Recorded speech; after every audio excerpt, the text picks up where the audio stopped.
एक एक दिन एक भिखारी ने मुल्ला नसरुद्दीन का दरवाजा खटखटाया। मुल्ला उस समय अपने घर की ऊपरी मंजिल पर था। उसने खिड़की खोली और भिखारी से कहा, क्या चाहिए? आप नीचे आइए तो मैं आपको बताऊंगा, भिखारी ने कहा। मुल्ला नीचे उतरकर आया और दरवाजा खोलकर बोला, अब बताओ क्या चाहते हो? एक सिक्का दे दो, बड़ी मेहरबानी होगी, भिखारी ने फरियाद की। मुल्ला को बड़ी खींच हुई। वह घर में ऊपर गया और खिड़की से झांक कर भिखारी से बोला, यहां ऊपर आओ। भिखारी सीढ़ियां चढ़कर ऊपर गया और मुल्ला के सामने जा खड़ा हुआ।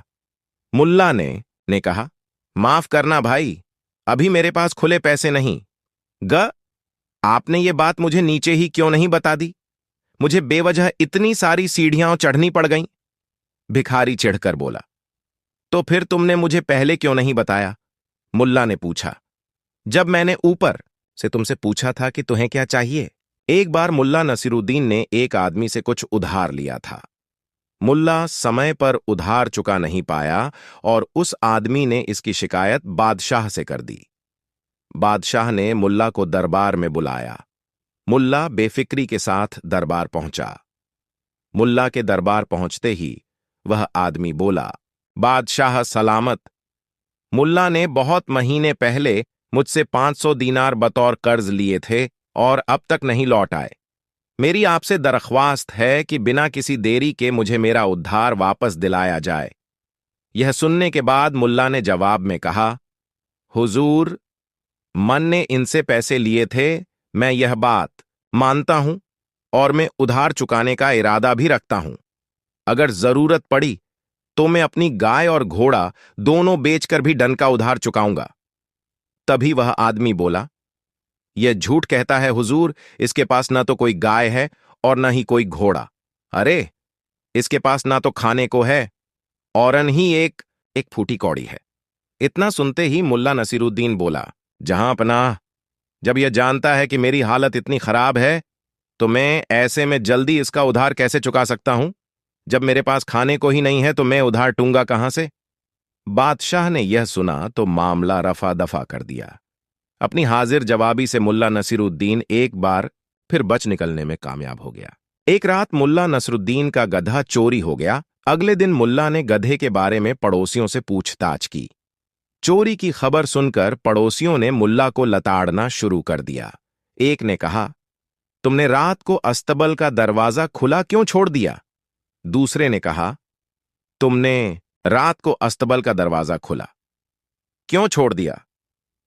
दूसरे ने कहा, तुमने रात को चौकसी क्यों नहीं बरती? तुम होशियार रहते तो चोर गधा नहीं चुरा पाता। तीसरे ने कहा, तुम घोड़े बेचकर सोते हो, तभी तुम्हें कुछ सुनाई नहीं दिया जब चोर अस्तबल की कुंडी सरकाकर गधा ले गया। ये सब सुनकर मुल्ला ने फनफनाते हुए कहा, ठीक है भाइयों, जैसा कि आप सभी सही फरमाते हैं, सारा कसूर मेरा है और चोर बेचारा तो पूरा पाक साफ है। एक सूफी रहस्यवादी ने मुल्ला नसरुद्दीन और उसके एक शागिर्द का रास्ता रोक लिया, यह जांचने के लिए कि मुल्ला के भीतर आत्मिक जागृति हो चुकी है या नहीं। सूफी ने अपनी उंगली उठाकर आसमान की ओर इशारा किया।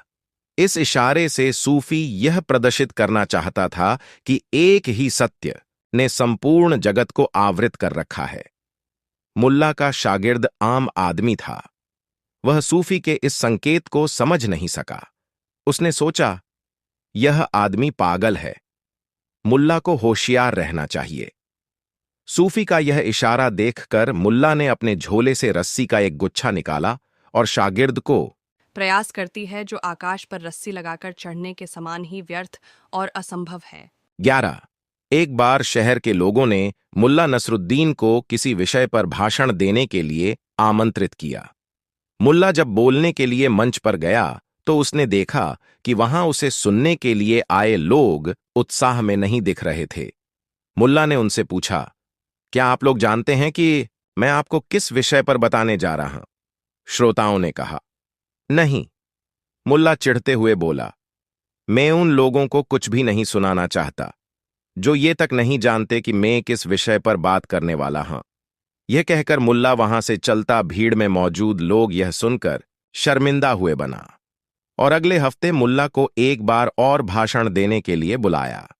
मुल्ला ने उनसे दोबारा वही सवाल पूछा, क्या आप लोग जानते हैं कि मैं आपको किस विषय पर बताने जा रहा? लोग इस बार कोई गलती नहीं करना चाहते थे। सबने एक स्वर में कहा, हां। मुल्ला फिर से चिढ़कर बोला, यदि आप लोग इतने ही जानकार हैं तो मैं यहां आप सबका और अपना वक्त बर्बाद नहीं करना चाहता। मुल्ला वापस चला गया। लोगों ने आपस में बातचीत की और मुल्ला को तीसरी बार भाषण देने के लिए बुलाया। मुल्ला ने तीसरी बार उनसे वही सवाल पूछा। मुल्ला फिर से चिढ़कर बोला, यदि आप लोग इतने ही जानकार हैं तो मैं यहां आप सबका और अपना वक्त बर्बाद नहीं करना चाहता। मुल्ला वापस चला गया। लोगों ने आपस में बातचीत की और मुल्ला को तीसरी बार भाषण देने के लिए बुलाया। मुल्ला ने तीसरी बार उनसे वही सवाल पूछा।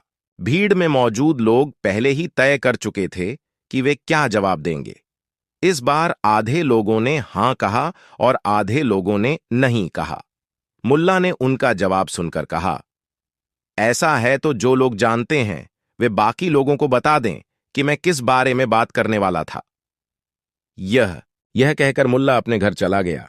ऐसे ही रोचक कहानियों के लिए हमें सपोर्ट करें। हमारे चैनल को लाइक, शेयर और सब्सक्राइब करें।